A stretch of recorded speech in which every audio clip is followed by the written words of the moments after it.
Welcome back. Our GMC Sierra tweet of the night or X of the night goes to the NFL on CBS. C.J. Stroud has a 14-1 pass touchdown interception ratio this season. That's tied for the highest in a single season in NFL based on a certain amount of throws. And boy, he's been terrific. And he was yesterday to throw for 5 touchdowns, 470 yards. And Andrew, at the end of the game, he had basically 46 seconds to move 75 yards against Tampa, which had just taken the lead. And man, was he good with his throws. He makes smart decisions, and he's putting an end to the narrative, at least for now, that Ohio State can't produce good quarterbacks. I'm convinced right now that this guy is going to have, an outstanding career. It's a little scary that he's another AFC quarterback who's young and has many good years ahead of him and is in that system. These are coaches that came over from San Francisco, and we see what they've done with quarterbacks there, and also what Mike McDaniel has done, unless they're playing a good team in Miami, in which case they don't do well at all. But Stroud, he's already got more touchdowns in his career, Bob, than Kenny Pickett. And that is just mind-boggling that he's gotten there in half a season, and Kenny is fewer in 20 games. A lot of that has to do with the way the Steelers asked their quarterback to play versus what Houston's doing. But still, I did not expect this guy to get off to this kind of start in his career.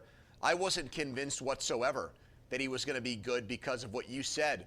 These Ohio State quarterbacks have a tendency to really disappoint in the pros. Yeah, so far he's been terrific, and he's a cool, calm, and a very good guy. Yep. You talk to him, and he's very articulate with how he handles just about everything. All right, let's go to our number one Cochran Go One Better call of the night, and that would be Jimmy in Point Breeze. Jimmy, you're first, and you're our caller of the night. Go ahead.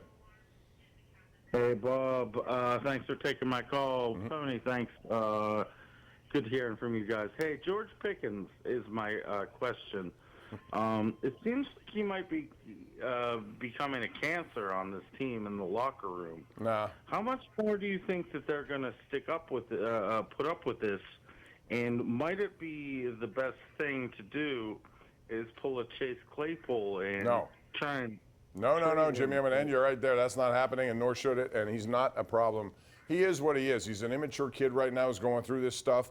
They're all stuck to Instagram. They're all stuck to social media. They put everything out there. They wipe it clean. They bring it back. They apologize. They move on. I mean, there's enough drama and enough, I think, stress in the NFL. When you start doing that, it makes it worse. He has a point, however, and I'm talking about he as in George Pickens' pony, he needs to get targeted more. And that's up to not only him, but it's up to Matt Canada and their offensive coaching staff to figure out how to get him more involved. And quite frankly, I saw enough of Kenny Pickett in the preseason to know that he'll throw it even when he's covered. And if he does that, chances are George Pickens is going to make a good play. Well, George doesn't really have a leg to stand on right now because that one foot didn't get in bounds against Tennessee. And so if he wants to complain, it's really a bad week to do it because he had a chance to make a play that I think even the worst Steelers receivers find a way to turn that into a touchdown. Gunner would have done it. He would have got both feet in with no problem. The social media thing, although it is immature, and it is not unique because a lot of guys do that where they scrub their team relationships and connections and things like that. The more troublesome thing to me is the attitude on the sideline and the way he comports himself when his team's winning. I hate it. It's immature. It shouldn't be acceptable, and I'm sure Mike Tomlin will talk to him. He may not say so in the media, but I think he does go behind closed doors and talks to guys. And quite frankly, that's what George Pickens should do. If he has a problem with anybody, go to them directly and figure it out. Keep it internal. Let's go to Ryan in Elwood City. Hey, Ryan, how are you? Hey, Bob. Thanks for taking my call. Sure. What's up? Bob and Andrew, I'd like to talk about two things. If that's cool with you guys, I'd like to change the subject and talk Bucko Ball. Free agency is upon us, guys. DM Ben Sherrington said on the final day of the regular season on October 1st, he plans to trade prospects for major league players. What's the chance of us signing first baseman Reese Hoskins? I predict we're signing 30 and Sean Manaea for the rotation. And if Kenny Pickett doesn't progress, I'm a big Kenny believer. I think Pickett will be just fine.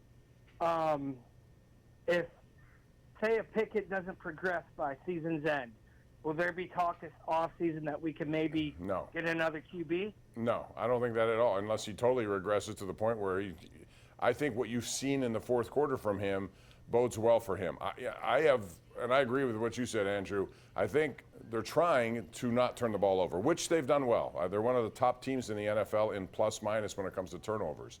That helps them.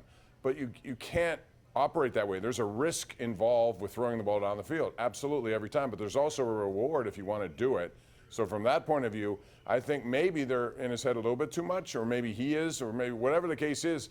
You see it in the fourth quarter when they're behind because they have to take chances. They start moving the ball, and I would like to see more of that in the first quarter.